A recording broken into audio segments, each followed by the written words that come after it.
మన Rayagada news YouTube ఛానల్కి స్వాగతం. రాయగడ జిల్లాలో సోమవారం కురుస్తున్న ఎడతెరిపి లేని భారీ వర్షాల కారణంగా టికిరిరౌలి రైల్వే స్టేషన్ మధ్య రైల్వే ట్రాక్పై సుమారు 2 నుంచి 3 అడుగుల మేర వరద నీరు చేరింది.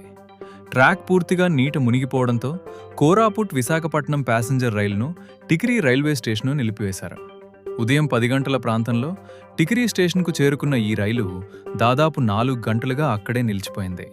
దీంతో వందలాది మంది ప్రయాణికులు రైల్లోనే చిక్కుకుపోయి తీవ్ర ఇబ్బందులు ఎదుర్కొంటున్నారు. భారీ వర్షాల వల్ల కొండల నుంచి వచ్చిన వరద నీరు, బురద రైల్వే పట్టాలపై చేరడంతో పాటు ట్రాక్ పక్కనున్న డ్రైనేజీ నీరు కూడా పట్టాలపై నిలిచిపోయింది. దీంతో రైల్వే అధికారులు భద్రతా కారణాల దృష్ట్యా రైలు రాకపోకలను తాత్కాలికంగా నిలిపివేశారు. రౌలీ స్టేషన్ సమీపంలో కూడా ట్రాక్పై వర్షపు నీరు నిల్వ ఉండటంతో పరిస్థితిని అధికారులు నిరంతరం పరిశీలిస్తున్నారు.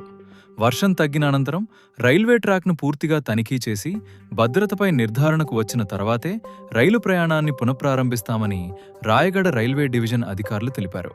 ప్రస్తుతం పరిస్థితిని రైల్వే సిబ్బంది ఎప్పటికప్పుడు పర్యవేక్షిస్తున్నారు. ఇలాంటి తాజా వార్తల కోసం మన రాయగడ న్యూస్ యూట్యూబ్ ఛానల్ను సబ్స్క్రైబ్ చేయండి.